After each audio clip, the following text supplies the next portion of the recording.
I'm a licensed clinical professional counselor, and I'm a cardiologist with a particular interest in congestive heart failure.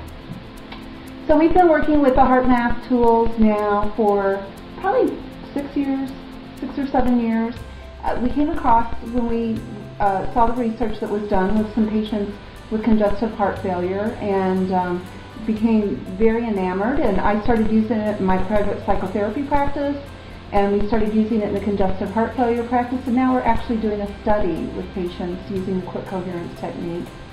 At St. John's Hospital, we have had a multidisciplinary heart failure team for more than a decade now, and Becky, both in a private practice, but then came over and joined us as part of the multidisciplinary team, and she was the one who picked up on some of the techniques that freeze framer and coherence have been using, and as a result of that we started using it in the clinic, and we went for about 2 years really convinced that this really worked, and then we got to a stage where we thought, well, we need to prove this scientifically, and so now we are 2/3 of the way through what we call the freeze framer study. So we're going to be looking at effect on blood pressure, we're going to be looking at effect on hospital presentations, emergency department presentations, looking at patients presenting to a cardiology outpatient clinic, trying to see if that can be of any assistance in this patient population.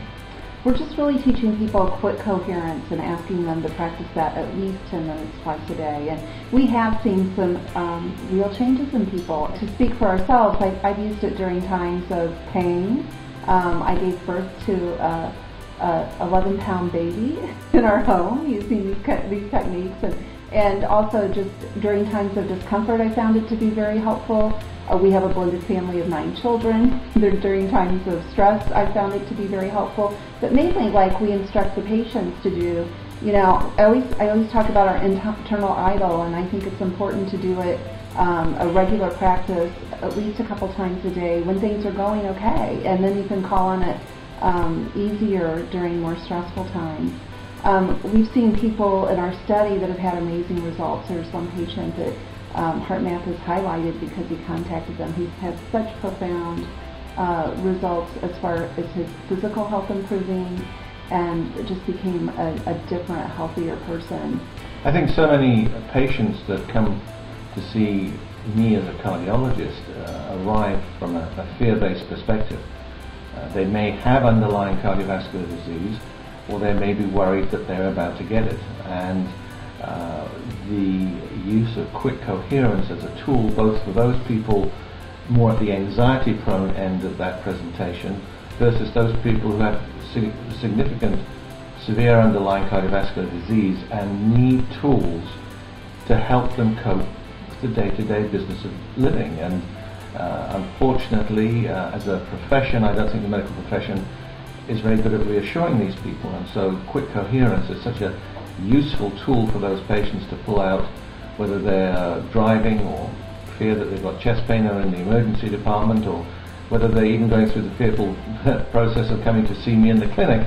Unfortunately, that can be an intimidating fear-based presentation, and the gentleman that Becky referred to that has very kindly shared his experience is just a classic example of a gentleman who, for unfortunately insurance reasons, was relocated to another physician who did a fine job of totally intimidating John to the point of believing that there was no help left at all, nothing left that could be done. He was a lost cause, he was on oxygen all the time, he was what we would call a respiratory cripple, virtually wheelchair bound, with no functional quality of life left.